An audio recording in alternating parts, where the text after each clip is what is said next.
Bettina, thank you so much for joining me today in this new episode of season 6 of Making Risk Flow. It's such a, I think we're going to talk about a set of really relevant topics. So really looking forward to the discussion, but let's jump straight in. Can you give us an overview of your current role and your background?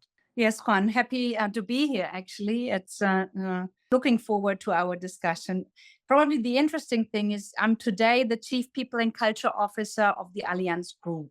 That means, I oversee what we do whenever it comes to our people, employee, the talents we want to hire, the candidates we want to attract. I focus on the cultural elements because obviously we all know you want to be in a culture where you can thrive, where diversity matters, where, the strategic way of how do our workforce develops is a key element. And lastly, obviously, and that's a bit why I'm a strange animal to that role, I come from IT. So my background has been that I worked in COO roles, and I've been always between technology, IT, transformation, operations, procurement, real estate. So all the fun stuff, which is about, getting the ball rolling for a company. But with that background, obviously for me, also the topic of technology, of data is key, because I clearly see that the role of a people officer is evolving more and more, moving away from what it was in the past when it was about human resources and the processes, more into sitting at the table with our business colleagues to make a difference for them, right? And that's a bit why I consider myself a bit of a strange animal, but I think in the times where speed matters, where technology matters, maybe a nice way of looking at how do we make our people thrive with the situation all around us, where technology is really a key contributor, a key enabler. So that's a bit what you can expect from me as someone who's not been in a career of the people function the whole life. Yeah, but I think those two elements, I'm sure we'll touch a number of times on these two elements, which is technology and people and the implications of the one on the other. And I think that is why when we discussed about doing this episode, I thought it was a very relevant topic of how do you evolve your people organization in a context where technology is evolving, fast. And let's perhaps just jump straight in. And probably this is not the right way of, or not the conventional way of doing it, but let's start with the challenges, right? It's like, okay, as I said, in this context of technology evolving quickly, like what do you see as the major challenges in the Allianz employee base?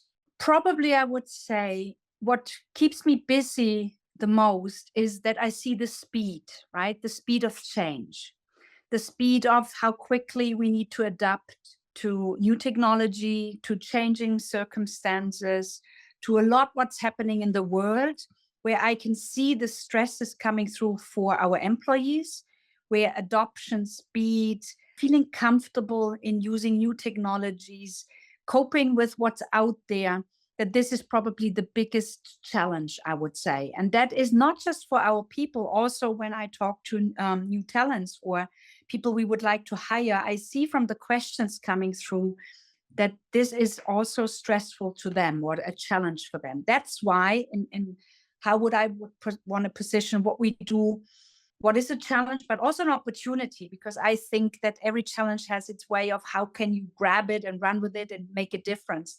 And if I look at it from our element, I would probably say that the culture of learning, this lifelong learning thinking, where we need to make sure that people feel comfortable in constantly adopting, learning new things, applying it, making an experience with it, that will make the difference. That's why for me, it's more an opportunity that we stay close to our people, offer what makes them better, faster, more productive, more embracing the customer, also changing, obviously.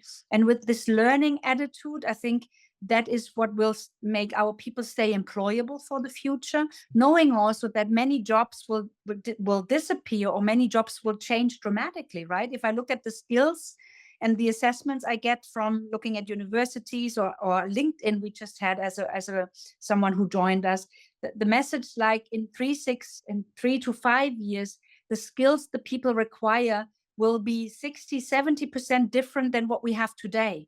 That's massive. And it's a relatively short time frame where we need to make sure that people adopt, cope with it, feel comfortable, feel productive, feel not threatened, but invited by what the new technology is doing. And that's probably a long answer to your question. But if I look at it in this universe, I think that's the biggest challenge. But as I said, also an opportunity where we can make a difference for our people and also for the talents we want to attract. And Bettina, when you talk about speed, let's deep dive into that. So why is speed a challenge? I can imagine it's becoming, on one side, Allianz is very large. Is it because of the speed at which you as in a large organization can move? But I guess that is also compounded by the speed at which technology moves. So can you explain a bit more why is challenge typically speed? Yeah, I think it's not just because of the size, because I would probably say speed also for smaller companies is a challenge. And it's not how you mobilize a whole organization. It's also that the change of what you talk about, what you want to learn, changes so fast. Imagine, it's fair to say that 1.5 years back, not even 1.5 years back, the topic of Gen AI was not at all on our thinking or on our learning path to the extent as what we had to adopt over the past 1 year, 12 months. That's nothing, right? For an organization to adopt, to apply learning journeys to bring 160,000 people in our case through this learning. That is something which has been so quickly coming up. We knew instantly that's relevant. It's revolutionary to many of our jobs, of how we look at it, how we can use it, and what do you offer to actually take your people on that journey. So that's what I meant by speed. It's also that, it's here, right? It's here like this, and it's here to stay. And you need to adopt fast to apply the right learnings, the right mechanisms, so that people can take the journey and feel comfortable on it. And then obviously it is also a size topic, because moving 160,000 people through this learning, obviously you don't do this in a day. Obviously also we have cultural differences. The way in Asia dealing with new technology is completely different than maybe in some of our, European markets, where we have different topics which we need to solve in addition, like, not getting enough people who join us, and we have the baby boomers who leave us to retire. So I think the adoption culturally, locally, together with the speed, and still make this a movement, that's probably what I would say is, relevant. But I'm very proud.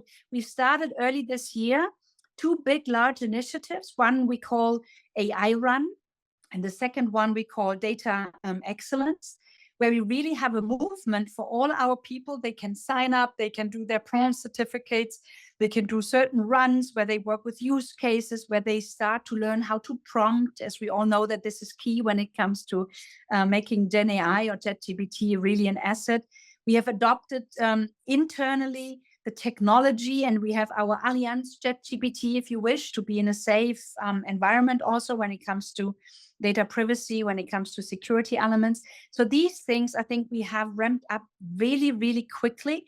And yet still you need to get the people to do the learning, feel comfortable. And most importantly, it's not just about learning and training. It is about applying it, right? You need to have those use cases where you can test it, where you can start making your own steps with it to see what this can do in your role or in your function. Yeah. And I'm sure we will deep dive into those initiatives, which are, I think, really fascinating in just a minute. But one thing you mentioned was, I think you've got this, I don't know how frequently you do it, but this employment engagement survey where you get feedback from your employees.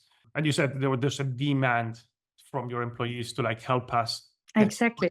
So first of all, I guess just curious about, because sometimes when in these phases of rapid technical change, there's two potential concerns from employees. One is I am just afraid of the change. And the second one is, okay, help me get on board. So how do you see those 2 elements in the feedback you get from your employees?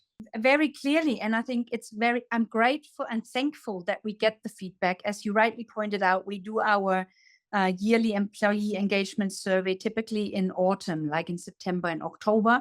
And the feedback last year in September, October, we explicitly asked the question, do you have the capabilities? Do you get skills which you need for the job of the future, right? We asked our people, do you feel comfortable to move into the future? And the people actually were very open to share, we see that there's a lot what we offer, but they're not feeling 100% comfortable that actually the learning they get really make them ready for the future. So this is why it's not just about applying more learnings. It's also about upskilling or reskilling in the right way, right? To really make it personal, to really help the people to do this personal. So we have put a huge effort in 2 dimensions. Firstly, clearly as an organization, we do see certain things we want, for instance, every leader to really learn, because, how can you actually tell your people that learning is fundamental if your leadership is not applying it themselves? Because I would probably say it's very fair to say, no matter which level you're in, learning the new technology is key, right? Because you cannot be a role model, you cannot be authentic to your people if you yourself do not walk the talk. So that's why we do certain things where we really want our leaders to be the role models, to go ahead, to lead the path. And that's why we put focus this year very clearly on data and digital, because the feedback from the people was, I want to learn more, I want to apply that more. And then we asked our people we call it a so-called pulse check-in, early January already, where we asked every person, hey, let us know what are the top 3 things you want to learn this year for your current role, right? Which makes you more comfortable in your current role. And what is it that you want to put focus on for the skills of the future? But I think it's very fair also learning we had. It doesn't help you if you ask for something which might be in 5 years, because no one knows what's in 5 years because of the speed. So helping the people now to feel more comfortable what they need for performing their job now is actually very, very helpful for them to get the comfort that this fear goes away. That's why we asked the people and asked that, tell us your top 3 things you want to learn. We took the feedback, obviously, and then again, it's about walking the talk. You need to then go back and say, we listened to you. We know that these are the top 3 things in your function, in your country. This is what we offer. So that you offer then very fast also the learnings or the training someone would see a difference. And the nice thing was we had a second pulse check-in just actually end of June, where we asked our colleagues, well, you gave us feedback last year, we responded.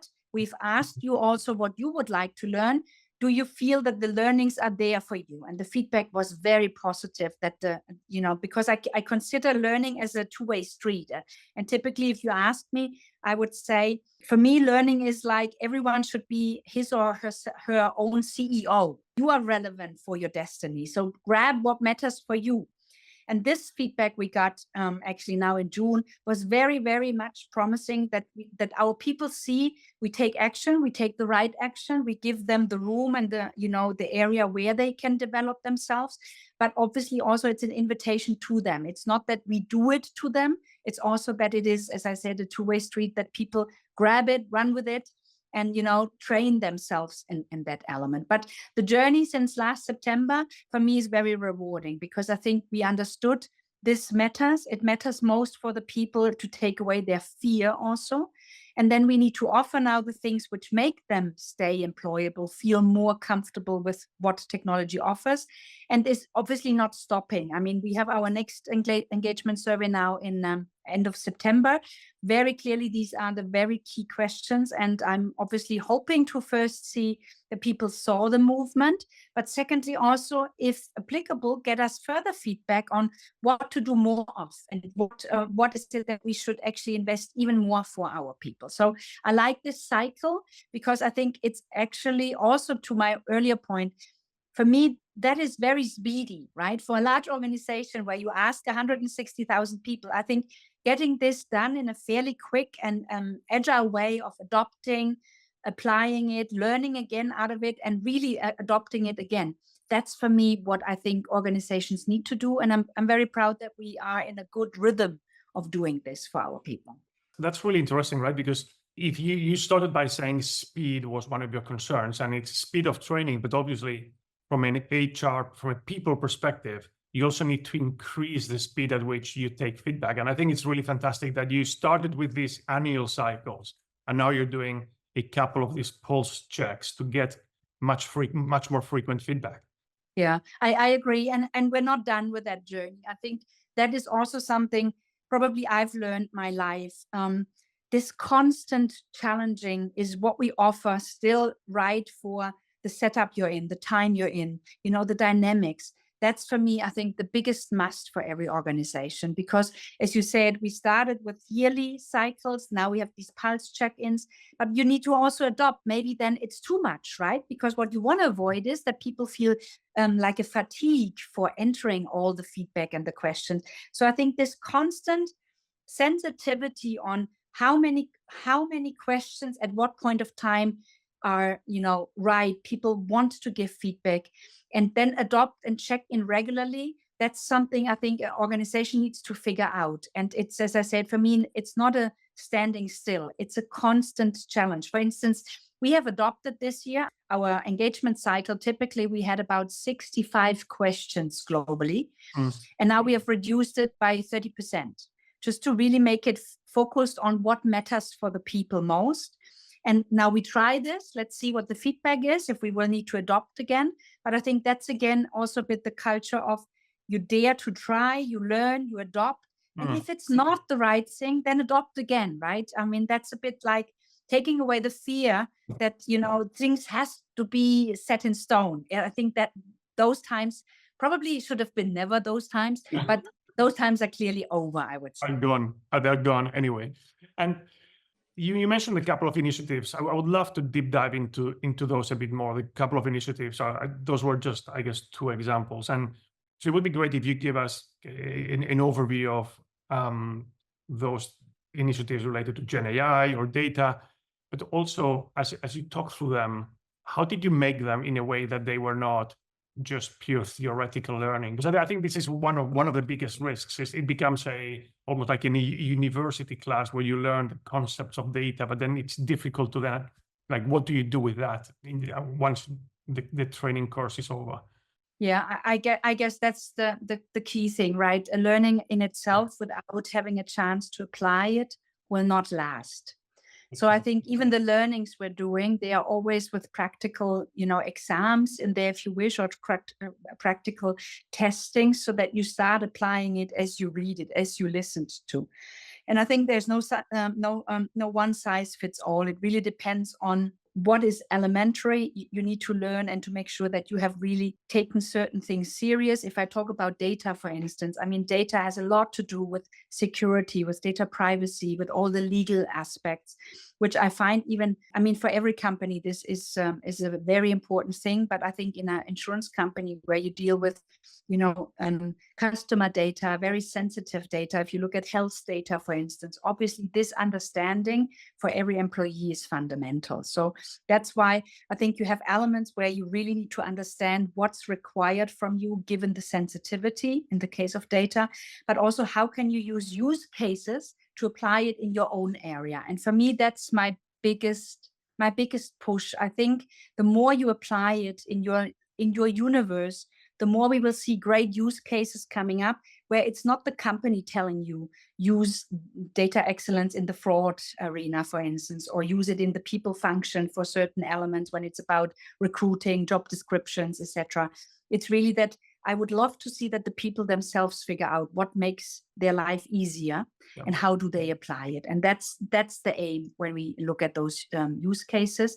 And obviously we slice it also to functions. If I look at Gen AI, we are building on a great learning or training, which our technology colleagues have actually developed initially for their developers. Obviously, with the Gen AI and the large language models and all these things change drastically for their population, right? For what is a developer's life in the future, or an IT person's life. But they all started off with the basics of what is Gen AI and makes it so different. And I think this understanding is really fundamental before then, obviously, for the large population to really start to learn how to prompt. And prompting is not an easy thing. If you do it right, you get a different input rather than if you just do it as you think it should be smart enough for the system to learn, and then you get feedback which is either fake, wrong, still reads nicely, and you actually also not maybe trained to make sure that your analysis or that your critical thinking is deepen enough to not take every feedback as granted. So I think this kind of thing we try to apply. And with this journey, we offer this in various cycles or waves so that people can always sign up into it. It's not just one topic and now you have to apply in January. And if you miss that one, the bus is out. It's constantly that we offer again a new cohort to start so that also the learnings fly into how we offer the learnings. And that's really a big success. I find it even that people have fun to learn, which I think makes a difference instantly in how you apply it. And getting into the details, so let's take that Gen AI training as an example. So first of all, are you rolling it out across all the employees, or how are you defining who gets the training? Yeah. No. We do this. Actually, it's really for all employees. I mean, as I said, we want our leaders, our global leaders. We have roughly a bit more than 15,000 leaders, if you would qualify. For them, we really want them to take a Gen AI learning, which applies to all of them, that they understand the basics, that they know how to prompt the basic things. And this one, we have now expanded for everyone to sign up, as I said, and it's really for 160,000 people, right? There's in many languages, so we try to actually bring this across that people have not a handicap also when it's a language topic. And that's not just for the Gen AI. We have the same for, we call it Data for Excellence initiative, where it's really about data basics, data literacy. As I said, the fundamentals of how you apply, how you go after data analysis, what's required, all these things. And we also offer this in many languages. And while we don't want to call this mandatory, I don't think that this is right, but this highly recommendation that people, if they would want to focus on data and digital, maybe the two courses are the ones who really make a step change for them.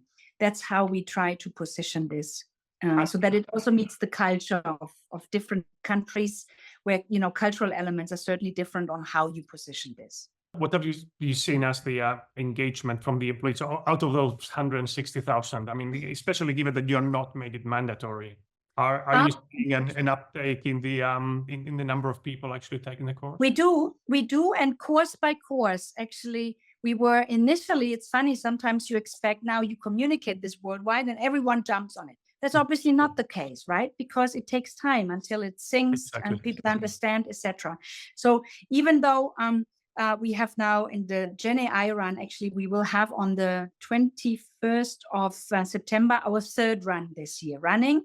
So in total, we will come up to, I would say, probably between 15 and 20,000 of people worldwide, which is quite good, right? Which is quite good to have those many people, because you can also say that everyone who did it is an advocate for others to join.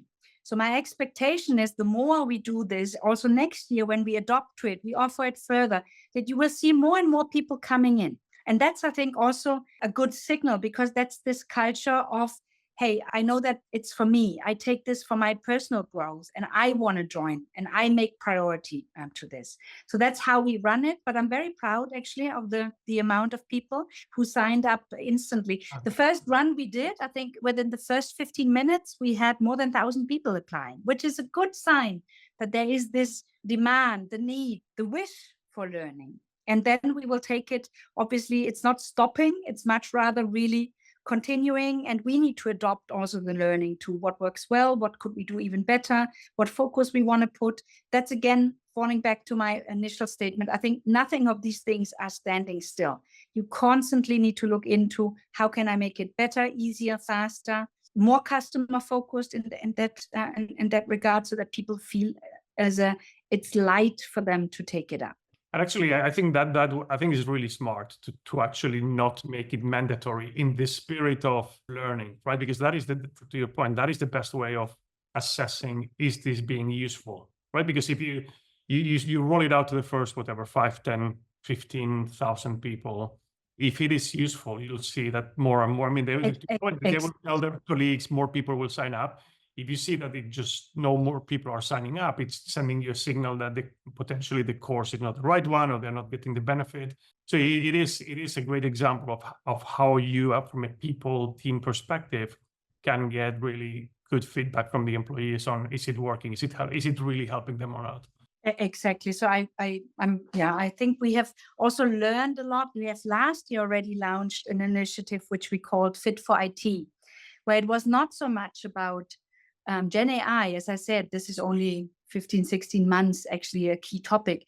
But Fit for IT was already coming out after COVID as a key theme for our employees, because what we clearly also see, we tend to talk about the great stuff, the new stuff, but how do you use Teams productive, right? How do you utilize a Kanban in a WebEx appropriately? So all these basic things, and sometimes we call it basics, but which make your life a lot easier if you are savvy in using it, you know exactly how to invite, how to do this, how to do this. That's what makes productivity and ease of use of technology also a game changer. That's why last year, with this Fit for IT, which we launched globally, we really on purpose wanted to say, hey, how do we use Teams? How do we use SharePoint? How do we connect ourselves through a WebEx in the most efficient way? And these things are, for the majority of people, really also productivity killers, I call them. If you're not used to how you do it smart, the new technology, which allows you to be completely different than even 2-3 years back, when we were still during COVID, where we basically had everything via email and the rest was not existing. So I really think these things are not to underestimate, that basics make productivity life of an employee different, and building on that, then the cool stuff, I call it, right? How can Gen AI help us? That's a nice combination. But I would find it weird to also only talk about the cool stuff if people struggle with the basics, right? That's not what I think makes it fruitful to grow. Yeah, it goes back to the message of help me be my best at my job. And that is not just cool stuff. That is just the basic infrastructure that you need to be productive in whatever role you have, right? Exactly. So how have you seen, I mean, you've touched on this a little bit already, but in these engagement surveys and in these polls, intermediate polls ones, how have you seen the feedback change, especially perhaps in the Gen AI space, which is one of the areas which is moving the fastest? Are you seeing different type of feedback in these intermediate polls or not? Not on the Gen AI yet. Maybe now with the next engagement survey, I'm very much sure we will get specific feedback on these Gen AI things. I see in general that, as I said, from the check-ins, the feedback was more like, offer us a variety. It's not just Gen AI. Offer us the variety of how do I actually, as I said, use the Microsoft suites and the daily usage best possible. How can I look at dashboards? That links a bit again back to data also. How can I work with those in a more effective and efficient way? So those were the feedbacks we saw now in the first half year. But I'm curious to see obviously how it continues now with the effort we've put so much on Gen AI, but also, as I said, on data excellence. And to your you mentioned earlier, obviously there are differences, not just cultural difference, but also the way you probably conduct business in different areas of the world. So do you tend to do this type of trainings global, or how much do you customize it by region? We look into it. Some things we have really global, where it makes sense that, you know, all of us understand and get the same. Also explicitly for leaders, I find that there are many messages, not just on data, and by the way, and technology, but also we're putting a huge effort these days on sustainability. And I think the messaging to our leaders needs to be the same. Everyone needs to understand you're part of this Allianz Group. This is what sustainability means for us. This is how we want to make a difference when it comes to products, to solutions, but also when it comes to data, obviously, and how we comply with data. So there we are very much on, this is a global message and it needs to reach globally the people in the same way. But obviously then you have local differences in some instances, right? And majorities to it. And there I find, I call it local. In many areas, I find it's very relevant to make an adoption, to see that it really fits best what's needed most for a company. And US is different than Europe.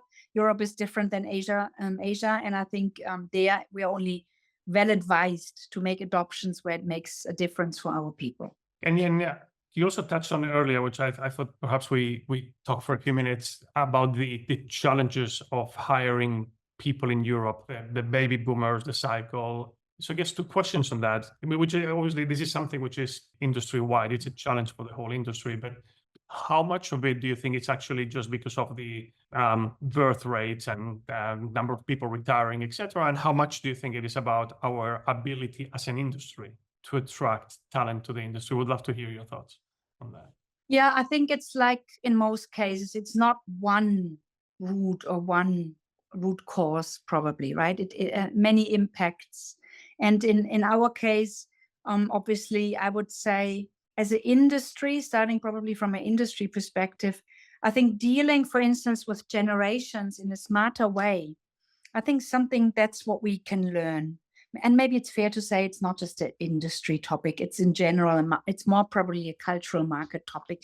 I find if I look at Allianz, we have 5 generations. What an asset, right? You can see this as an asset, or you can see this as a, oh my God.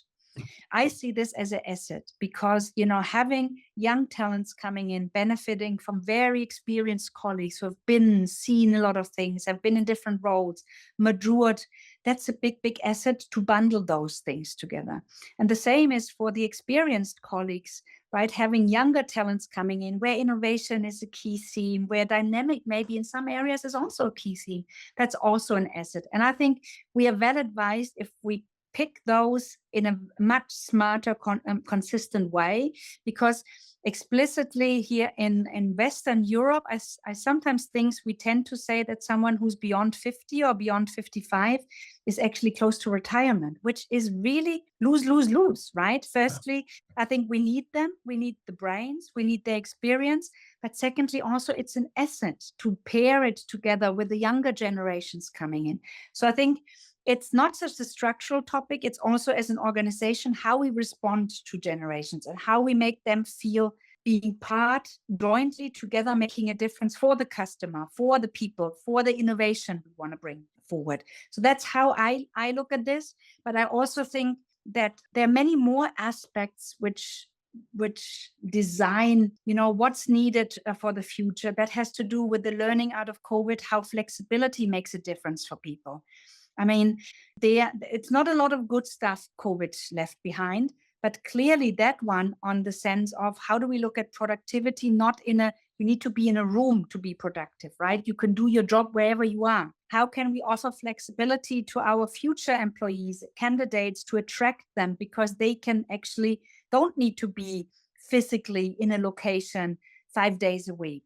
And this way, for me, shapes a lot more how we influence the demand of, the situation where people retire, where others come in. If there is a gap, I think if you offer more of this flexibility as an organization, you're well advised to cope then with the situation and not falling back into old habits and in old, maybe even stigmas or examples or setups which do not work in the future for many talents we want to attract. So that's why, for me, the flexibility, the openness, the hybrid ways of working, allowing people to work from abroad, that's such a big asset as a company we offer, that I hear this really from talents. When we attract them, they ask for this. And if you can tell them, look, we're open, you're here, you're the best talent. If we select you, we have certain things which we feel are relevant for the company and the team to actually click with the culture. But in general, we're very open where and how you deliver your job.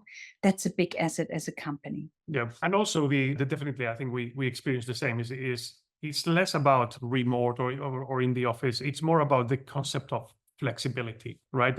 And almost having a setup that people understand, right? And Exactly. that setup might be a hybrid one where you say, well, if you don't need to be in the office, you can work remotely. But there are some events where it's better to do them in the office, and therefore we expect you to be here.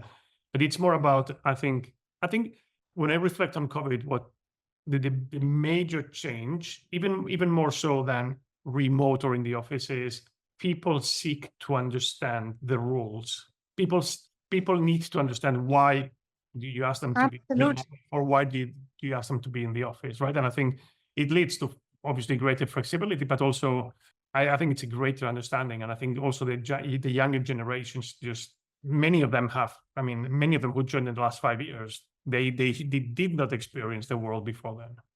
Absolutely. And I think it's like always being clear, right? Having clarity and transparency on how you look at these things and what models you support. what situations you're facing. I keep saying in our case, doing the right things at the right place. That's a bit the motto, I would call it, right? So I think making sure that if someone joins a company, that it's super, super key that he or she clicks with the culture, that he or she experiences where we are, what our offices look like, how it smells, how it tastes, how people talk, how it looks like. For me, that's the real game changer to make people successfully in not just onboarding, but feeling comfortable that this is their new home. And the same is basically when I look at how do we innovate new products. It's so much easier for many of the discussions when you have people in the room to innovate, right? Because you can talk differently. You have the energy, which is always, you need to be super disciplined when you're only on a screen. And I think if you figure out as a team what matters most to make a difference for the customer, for the team's healthiness, for the spirit, then actually you will be clear and everyone can follow what makes the team successful. And if this is clear, I think people are best satisfied, because then they know when they have their flexibility, but also when are the moments where it matters for having everyone together. One last question, and I'm gonna like almost circling back to the very beginning of the episode. Obviously, you started by explaining your background coming from a COO, operations, IT background into a people role. What do you think are which is not a transition that you see? I think you mentioned this too, right? It's not a transition you see quite often. Quite often, the people that lead people have been in that function for most of their careers. So what are the upsides and the downsides, I guess? So like, what are the things that you think you bring a fresh perspective, and also, but what are also the things that I don't know, that are more of a challenge for you without that background? Yeah, a very fair question. I think the biggest upside is very clearly that I talk business talk. So when I talk to our OEs, to our entities with their CEOs and their boards, obviously they know me as the person who understands the business. And that's the biggest upside, because whatever I talk with them, what matters for them, what's relevant, how can I make sure in my role that whatever I put out and try to push, that it matters for their business success. That's probably, I think, the biggest upside and asset. And I feel also very comfortable. So very clearly, I work with my people directors globally. They are my team.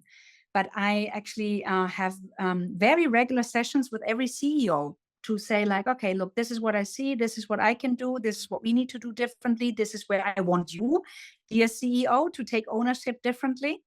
And I think me sitting at the table on that piece is the biggest upside, that there's someone who understands exactly what matters for business. Is there a downside? I'm not looking at it this way. I will probably say I'm not a lawyer and not a legal lawyer, a labor law lawyer. So I know clearly for everything you still need to have in place, right? The contracts, all the labor law topics, which are super, super crucial to respect, obviously, that I have experts in my team who I trust that they are my best colleagues to advise me and to help me. And still, I think that every year so often having the business mindset on being practical and not legally tied is quite helpful, because you can easily also end up in being only legal talks, which obviously will potentially not move the needle for the business. So I feel not that there's a downside. I actually really feel that with my background, with my different ways of looking at things, I can help shape the function to be sitting at the table, making a difference for what all our employees will hopefully experience as a benefit. And, for me, the biggest asset, if they go out and say, Allianz is the greatest place to work.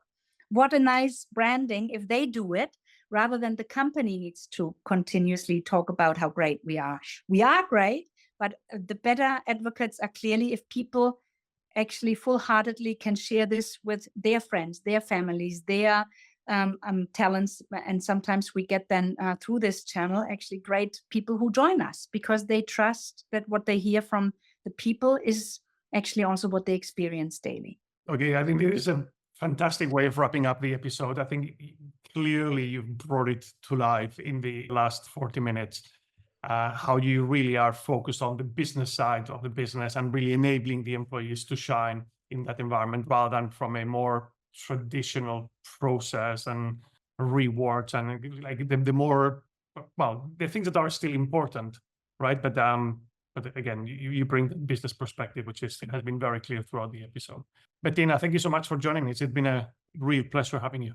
Thanks, Juan. It was my pleasure, and all the best for you. Thank you.